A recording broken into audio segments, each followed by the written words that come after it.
బాల్కా సుమన్ ఉన్నారు, మాట్లాడదాం. Iron leg Jeevan Reddy iron లెగ్ను జాయిన్ చేసుకుంటున్నారు అనేటువంటి స్టేట్మెంట్ నిజంగా ఐరన్ లెగ్గా? ఆయన ఎందుకు మీరు పార్టీలో ఇంత పెద్ద ఎత్తున కేసీఆర్ వచ్చి డైరెక్ట్గా సభ స్థలంలో ఆయనను ఆహ్వానించి జాయిన్ చేసుకునేటువంటి కార్యక్రమం?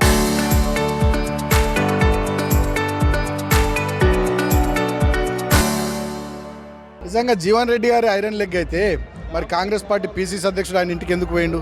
అంతమంది మంత్రులు ఆయన ఇంటికి ఎందుకు పోయారు? ఏఐసీసీ నాయకులు ఆయనకు ఎందుకు ఫోన్లు చేసి మీరు పార్టీ మారకండి అని చెప్పారు, బుజ్జగించే ప్రయత్నాలు చేసిరు?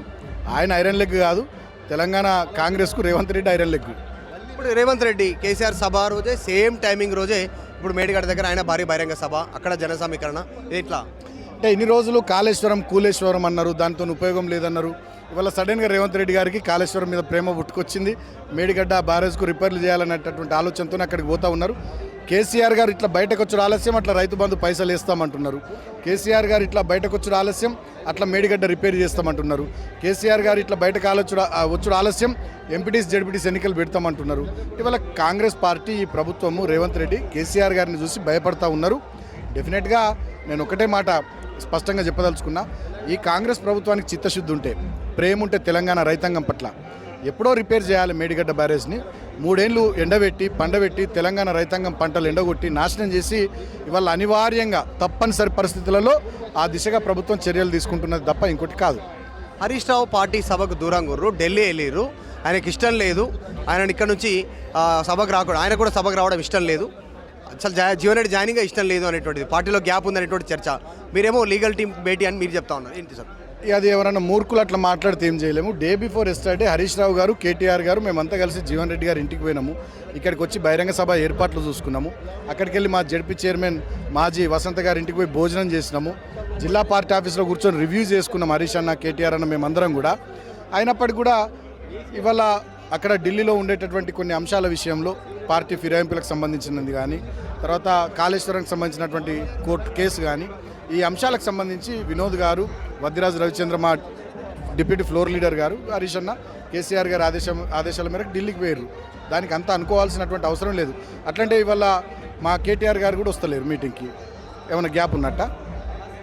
పిచ్చి వాదన, మూర్ఖులు మాట్లాడే మాటలు.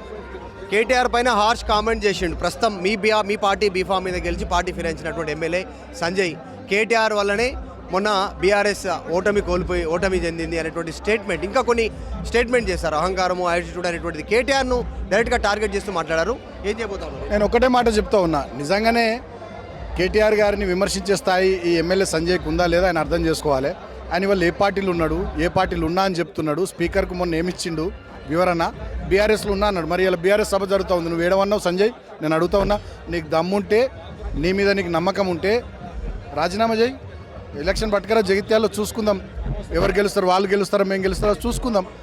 ఈ రకమైనటువంటి పిచ్చి మాటలు పెద్ద నాయకులను తిట్టడం ద్వారా టీవీలలో చూపిస్తారు, సోషల్ మీడియాలో చూపిస్తారనే పిచ్చి ఆలోచన తప్ప ఇంకోటి కాదు. సభ నుంచి ఏంటి మెసేజ్ సుమన్? ఎందుకంటే నెక్స్ట్ వరంగల్, ఉమ్మడి జిల్లాలో మొత్తం భారీ బహిరంగ సభలు పెట్టాలనుకుంటే ఏంటి మెసేజ్, ఏం చేయబోతున్నారు సుమన్ గారు? అంటే కేసీఆర్ గారు ఏం మెసేజ్ ఇస్తారనేది మేము కూడా చాలా ఆతృతగా, ఉత్సుకతతో ఎదురు చూస్తూ ఉన్నాం. చూద్దాం సార్ స్పీచ్ ఎట్లుంటుందో ఏందో చూద్దాం. నెక్స్ట్ మిగతా భారీ బహిరంగ సభలు జిల్లాలో అంటున్నారు, దాని ప్లాన్ ఏంటంటే ఏ ఎజెండా ఉంటుంది? అంటే ఇంకా జిల్లాల్లో ఎక్కడ బహిరంగ సభలు ఏంది ఏం కథ అనేది ఇంకా పార్టీ ఏం నిర్ణయించలేదు. ప్రస్తుతానికి జైత్యాల సభ, జీవన్ రెడ్డి గారి చేరిక, దాని తదనంతరం మిగతా విషయాలు 27 నాడు పార్టీకి సంబంధించి ఆవిర్భావ దినోత్సవం ఉంది. మిగతా విషయాలన్నీ కూడా మాట్లాడుకుంటాం, త్వరలో తెలియజేస్తాం. ఇది సభకి సంబంధించినటువంటి విషయాలు. కేటీఆర్ని విమర్శించేటువంటి స్టేజ్ ఆయనకు ఉందా లేదా అనేటువంటిది ఆయన చూసుకోవాలి, ఆలోచించుకోవాలనేటువంటి స్టేట్మెంట్ చేస్తూ ఉన్నారు. ఓవరాల్గా సభకి సంబంధించినటువంటి పెద్ద ఏర్పాట్లు అయితే భారీ బహిరంగ ఏర్పాట్లు చేశారు. ఇక్కడ నుంచి ఒక మెసేజ్ ఇవ్వబోతా ఉన్నాం. జీవన్ రెడ్డికి సంబంధించిన విషయంలో చేసినటువంటి స్టేట్మెంట్ కూడా తప్పు. మరి హరీష్ రావు సభకు దూరంగా ఉన్నారు అనుకుంటే, మరి ఈ సభకు ప్రస్తుతం ఆల్రెడీ కేటీఆర్ కూడా రావట్లేదు. మరి అట్లంటే కేటీఆర్కు పార్టీకి దూరం ఉన్నట్ట. హరీష్ రావు ఒక కార్యక్రమంలో పార్టీ ఆదేశిస్తే ఢిల్లీ వెళ్ళినటువంటి సిచ్యువేషన్ ఉంది. మరి దానికి దీనికి ఏంటి సంబంధం? కేటీఆర్ కూడా సభకు రావట్లేదు కదా అనేటువంటి స్టేట్మెంట్ బాల్కా సుమన్ చేస్తూ ఉన్నారు. వీడియో జర్నలిస్ట్ జాఫర్తో మధు మల్కేడ్కర్, జగిత్యాల భారీ బహిరంగ సభ నుంచి.